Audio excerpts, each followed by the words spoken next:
Day 4 of the Cheltenham Festival has always been an exciting prospect for punters, with many looking for Cheltenham tips, where to find the Cheltenham Festival bankers, and the best ways to win money on the 7 race events. The famous Cheltenham Festival gets the horse racing fans excited to see the top-rated National Hunt horses compete on the highest stage. With so many races taking place across the 4-day period though, choosing the right horse to back can be tricky.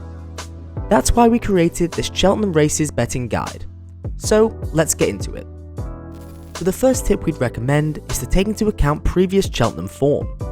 Cheltenham is one of those racing venues where some horses and jockeys really tend to perform well at, and oftentimes this form remains consistent each time they compete here. That's why we'd always recommend looking into who's famously succeeded at this festival prior to placing any bets.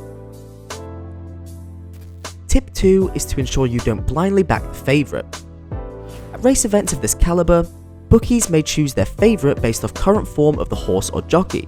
However, those wins may have previously been against easy opposition, not taking into account the challenges that Cheltenham's competition can encounter. This is why it's worth looking into the background of the horse and the jockey to see if the odds stack up against their true form. Tip 3 is that in competitive handicap races, try not to solely study the best form guides, as previous form could mean the racehorse is within the handicapper's grip. The official rating of the horse is so important to consider, as this can determine whether the selection has anything in hand to potentially win a handicap race.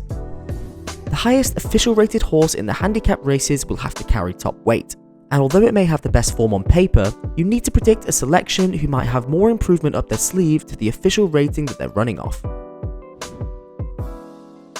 Tip 4 is to consider the trainer's form and history. Many individuals only focus on the horse and the jockey when determining who to bet on, but the track record of the trainer can be equally important, so be sure not to neglect this prior to betting. Tip 5 include other factors often overlooked, which are both the ground type and the distance of the race. These course-related factors are massive when considering which horse is best to back, with certain horses suiting specific ground conditions and distances more than others. These factors are often well studied by keen punters, so there should be plenty of information out there for you to learn prior to betting. Tip 6 is to not leave the betting till too late. Many punters will only bet on their selected races last minute due to indecision. However, the best way to do this is to do your research early and place your bets early, ideally in the morning before the race begins.